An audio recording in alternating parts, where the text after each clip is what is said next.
Hello dear students, I hope you are doing well. उम्मीद है कि आप खैर आफियत से होंगे and thanks for being connected with us. आज जो हम टॉपिक लेके आए हैं वो है पावर शेयरिंग और इसमें हमने केस स्टडी की है बेल्जियम की। अब इस पावर शेयरिंग को, इस केस स्टडी को आगे बढ़ाने से पहले हम थोड़ा डिस्कस करते हैं पावर के बारे में, पावर शेयरिंग के बारे में।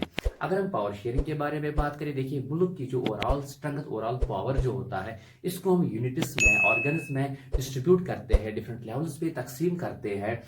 क्यों क्यों हम तकसीम करते हैं इस मुल्क के पावर को? क्योंकि मुल्क में जो डेमोक्रेसी है वो एनहेंस हो, वो एडवांसमेंट की ओर चली जाए, और मुल्क में जो स्टेबिलिटी है, मुल्क की जो सालमियत है, अमन व अमान है, पीस जो है वो कायम रहे। और मुल्क में जो कॉन्फ्लिक्ट्स राइज होते हैं, वो कॉन्फ्लिक्ट्स को, उनको रोकने के लिए, उनको स्टॉप करने के लिए हम पावर को डिस्ट्रीब्यूट करते हैं।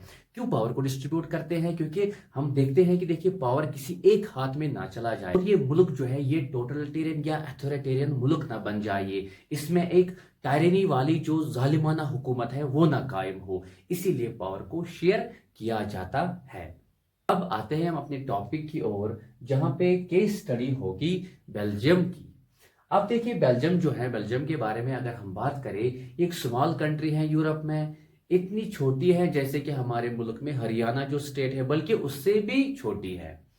अब इसके स्ट्रक्चर के बारे में बात करें, जो बेल्जियम है यहाँ पे 9% ऑफ द पीपल जो है वो रहते हैं कहाँ पे? फ्लैमिश रीजन में, और उनकी जुबान जो है वो क्या है? Dutch, they speak Dutch. अब मैप के थ्रू भी हम इसको पढ़ सकते हैं, देख सकते हैं। देखिए ये जो नॉर्थ साइड है बेल्जियम का, यहाँ पे ये फ्लैमिश लोग रहते हैं जिनकी जुबान क्या है? डच। और 59% जो है इनकी पॉपुलेशन है, तो मुल्क में मेजॉरिटी में है।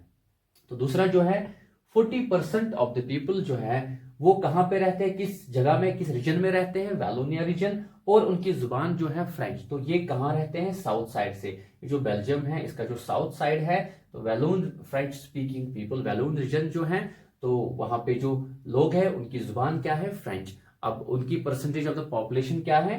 40%। इसी तरह बात करते हैं कैपिटल जो है बेल्जियम की, ब्रुसेल्स। यहाँ पे एक अजीब माजरा है। यहाँ पे क्या है? यहाँ पे 80% ऑफ द पीपल जो है वो कौन सी जुबान बोल लेते हैं? फ्रेंच।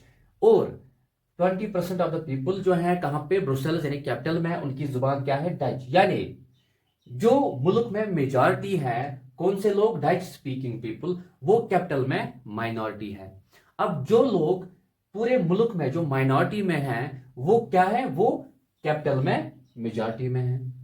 अब इन डाइवर्सिटीज और इन डिवीजन से क्या होता है? मुल्क में फितने पैदा हो जाते हैं, कॉन्फ्लिक्ट्स राइज होते हैं। और क्योंकि हर कोई पावर के पीछे दौड़ता है, हर कोई कम्युनिटी, हर कोई सेक्शन ऑफ द कम्युनिटी वो कहेगी कि नहीं, हमारे हाथ में मुल्क की बागडोर आनी चाहिए, हमारे हाथ में पावर होना चाहिए मुल्क का, हमारे हाथ में सब कुछ होना चाहिए। अब यहाँ पे भी बेल्जियम में भी ऐसा ही हो सकता था। देखिए यहाँ पे जो डच स्पीकिंग पीपल है वो मेजॉरिटी में है, वो कहेगी कि नहीं, हम मेजॉरिटी में है, हमारे हाथ में ज्यादा पावर होने चाहिए। अब यहाँ पे जो फ्रेंच स्पीकिंग पीपल है वो कहेगी कि नहीं, हम भी तो सेकंड लार्जेस्ट मेजॉरिटी है मुल्क में, तो हमें भी, हमारे हाथ में भी पावर्स होने चाहिए। अब यहाँ पे एक और कम्युनिटी है जर्मन स्पीकिंग पीपल, वो लगभग 1% ऑफ द पॉपुलेशन कंस्टिट्यूट करते हैं।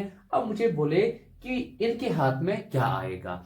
अब ये जो सारा जो मामला है बेल्जियम में, ये कॉन्फ्लिक्ट्स और ये बाकी फितने जो हैं, इनको रिजोल्यूट करने के लिए, इनको खत्म करने के लिए, इनको एकोमोडेट करने के लिए बेल्जियम के लोगों ने और वहां की जो हुकूमत है, उन्होंने क्या मेजर्स उठाए, उन्होंने क्या रेमेडीज इख्तियार किए कि ये फितने जो है ये आने वाले सालों में, आने वाली जनरेशन जो हैं वो ये फितने ना देखे। देखिए अगर हम देखें बेल्जियम की जो हुकूमत है, उन्होंने 1990s में कुछ अमेंडमेंट्स की। उन अमेंडमेंट्स की वजह से क्या हुआ? सेंट्रल गवर्नमेंट में इक्वालिटी पैदा हो गई, यानी जो डच स्पीकिंग पीपल या फ्रेंच स्पीकिंग पीपल, वो दोनों जो हैं उनकी जो सीटें हैं वो बराबर होगी। कहां पे? सेंट्रल गवर्नमेंट में। ठीक है, एक बहुत ही अच्छा इनिशिएटिव है। और क्या इन्होंने रेमेडीज इख्तियार की? स्टेट गवर्नमेंट को सबॉर्डिनेट, मोहताज नहीं रखा। किसका? सेंट्रल गवर्नमेंट का। उसके बाद एक मजेदार रेमेडी क्या है? Dutch and French speaking peoples acceptance. अब देखिए पूरे मुल्क की अगर हम बात करें तो पूरे मुल्क में मेजॉरिटी किनकी है? Dutch speaking people. अब ऑब्वियसली सेंट्रल गवर्नमेंट में उनके मिनिस्टर्स ज्यादा आएंगे, लेकिन उन्होंने ये एक्सेप्ट किया, उन्होंने ये एग्री किया, उन्होंने ये डिसाइड किया कि हम इक्वालिटी को तरजीह देंगे, यानी इक्वल रिप्रेजेंटेशन ऑफ मिनिस्टर्स होगी, यानी जितने हमारे मिनिस्टर्स होंगे सेंट्रल गवर्नमेंट में उतने ही मिनिस्टर्स किनके होंगे, फ्रेंच स्पीकिंग पीपल के।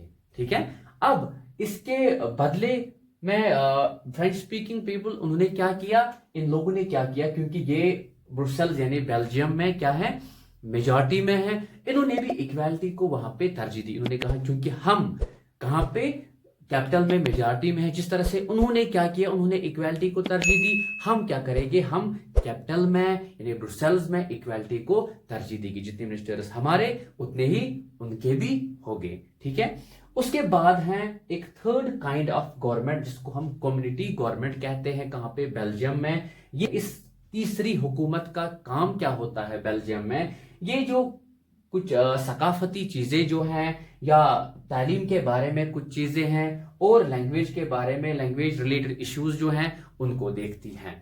And this was something about Belgium. उम्मीद है कि आपने ये पॉइंट समझे होंगे और उम्मीद ये भी है कि आप इस वीडियो को शेयर करोगे, चैनल को सब्सक्राइब करोगे और इस पेज को फॉलो करोगे। मिलते हैं अगले वीडियो में और उस वीडियो में हम लेके आएंगे केस स्टडी श्रीलंका के बारे में। तब तक के लिए खुदा हाफिज।